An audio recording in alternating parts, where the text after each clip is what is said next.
Narito na ang Balitang Express sa oras na ito. 8 eksplosibo na-recover sa bayan ng Kalilangan. Matagumpay na na-recover ng mga otoridad ang 8 81mm high explosive mortar rounds na natagpuan sa kagubatan ng sitio Purchaku 4, Barangay Malinaw sa bayan ng Kalilangan, lalawigan ng Bukidnon pasado alas 4 ng hapon noong Mayo 27.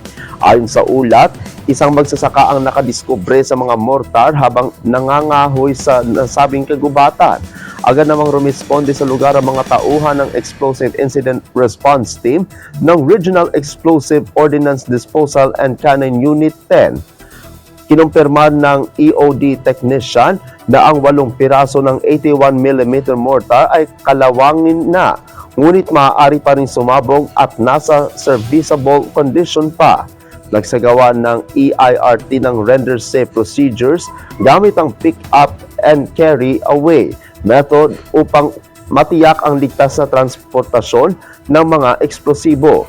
Bandang alas 9:10 ng gabi, ligtas na nakarating ang EIRT sa Bukidnon PECU office kasama ang mga nakuhang eksplosibo. Dinala ang mga ito sa temporary collecting point ng 1st Bukidnon Provincial Mobile Force Company para sa safekeeping. Abangan ang iba pang mga balita mamayang alas 9:30 ng gabi sa Philippine Headlines.